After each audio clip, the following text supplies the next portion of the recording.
Let's go to the Lions. Jared Goff is going as the QB 32 right now. And maybe that's because his wide receivers are Amon-Ra St. Brown, the rookie, Breshad Perriman, and Quintez Cephas. But none of these wide receivers are going higher than 73 at ADP. So like somebody has to catch passes besides TJ Hockenson, who's going as a top 5 tight end. I think that's legit. That's warranted. But like, talk to me about this pass game for Detroit, because they're going to be down in almost every game. They have the bottom 2 win total. I mean, somebody's got to catch passes besides Hockenson and Swift. Yeah, that's the thing. This offense, we want to target it because there's going to be plenty of negative game scripts, which is great for the passing offense. This is a rebuilding team, but unfortunately, one of the biggest weaknesses is their wide receiver depth.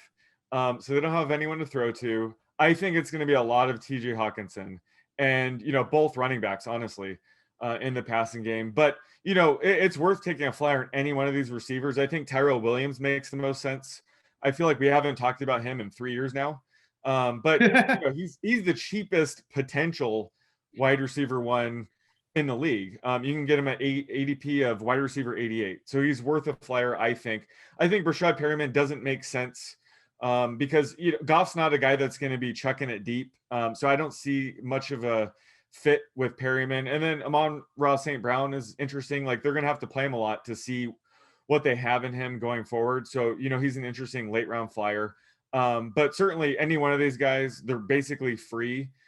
Take a flyer on them because one of them has to hit, I think, and then TJ Hockenson will be the target monster in this offense. So, I would gladly take TJ at tight end 5 at ADP right now. Yeah, I like TJ. I like St. Brown a lot. I think he I don't want to take kind of washed, semi-washed veterans like Williams and Perriman, even if they could potentially be the wide receiver one, because they could also potentially be inactive on game day. I think who's going to start over them? That's the thing. I mean, I just think you have no reason not to play St. Brown. You probably have no reason not to look at Cephas, even though I know it's a new regime. You know what I mean? I think he's got decent talent. So I just don't. I mean, I think one of Williams or Perriman will start, or if not both, but how long and how productive will they be? Because Williams is kind of similar to Perriman. I mean, Williams is more of a kind of go deep down and get him, but he did have some success with Carr. So maybe that's a positive, because Goff kind of is like a similar quarterback in that sense with deep throwing. So I could see it. Williams reunited with Anthony Lynn here. But St. Brown is just a guy. I just like to target the guys that we know less about, I guess, because that's where I see the upside. And speaking of upside, give us the proper notes around DeAndre Swift entering year 2. Yeah, so I'm curious how you're projecting this potentially running back by committee, according to Anthony Lynn, how it's going to shake out. So my prop is DeAndre Swift total rushing and receiving yards. Right now I have it at 1,100 yards.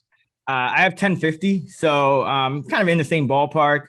Williams, anytime you see a new, kind of regime take over in a place, you never know exactly how the breakout is going to go. I mean, you do have a situation where I think Swift could be like Eckler, so I still like his upside. I'm not shying away from him. But Williams is a guy who could take snaps in both facets. He could take running snaps, he could take receiving snaps.